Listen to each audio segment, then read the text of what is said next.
that Israel is able to defend itself, including from Iran and Iran-backed militias such as Hamas and Hezbollah. From when I was a young girl, collecting funds to plant trees for Israel, to my time in the United States Senate and now at the White House, I have had an unwavering commitment to the existence of the State of Israel, to its security, and to the people of Israel. I've said it many times, but it bears repeating. Israel has a right to defend itself, and how it does so matters. Hamas is a brutal terrorist organization. On October 7, Hamas triggered this war when it massacred 1,200 innocent people, including 44 Americans. Hamas has committed horrific acts of sexual violence and took 250 hostages. There are American citizens who remain captive in Gaza. Sagi Deko Hen, Hirsch Goldberg, Poland, Idan Alexander, Keith Siegel, Omer Nutra, and the remains of American citizens Judy Weinstein, Gad Haggai, and Itai Hen are still being held in Gaza. I have met with the families of these American hostages multiple times now, and I've told them each time they are not alone, and I stand with them. And President Biden and I are working every day to bring them home. I also expressed with the Prime Minister my serious concern about the scale of human suffering in Gaza, including the death of far too many innocent civilians.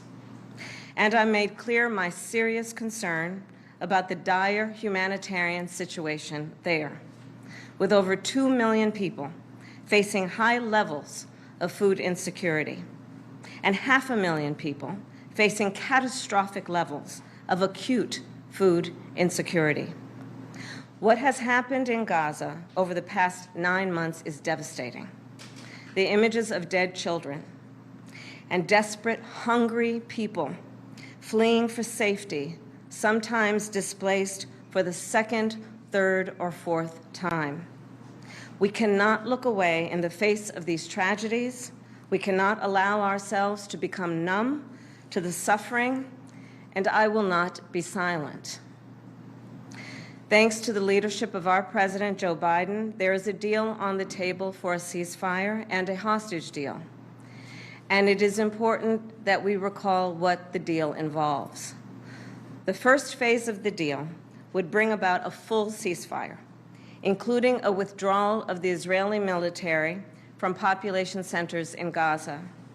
In the second phase, the Israeli military would withdraw from Gaza entirely, and it would lead to a permanent end to the hostilities.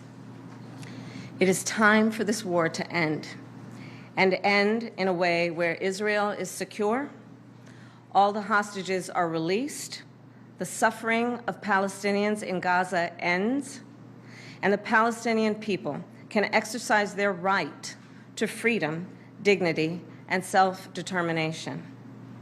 There has been hopeful movement in the talks to secure an agreement on this deal. And as I just told Prime Minister Netanyahu, it is time to get this deal done. So to everyone who has been calling for a ceasefire, and to everyone who yearns for peace, I see you and I hear you. Let's get the deal done so we can get a ceasefire to end the war. Let's bring the hostages home, and let's provide much-needed relief to the Palestinian people. And ultimately, I remain committed to a path forward that can lead to a two-state solution.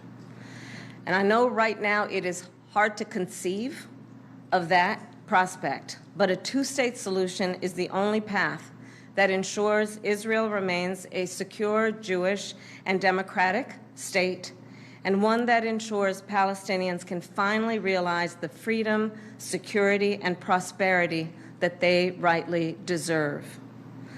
And I will close with this then.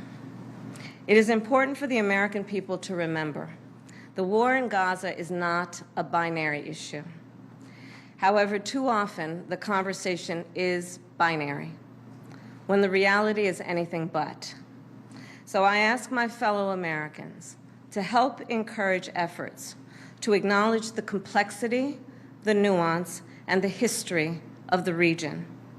Let us all condemn terrorism and violence. Let us all do what we can to prevent the suffering of innocent civilians, and let us condemn anti-Semitism, Islamophobia, and hate of any kind. And let us work to unite our country. I thank you. Madam Vice President, after your meeting, are you convinced that the Prime Minister would like a ceasefire deal? Okay.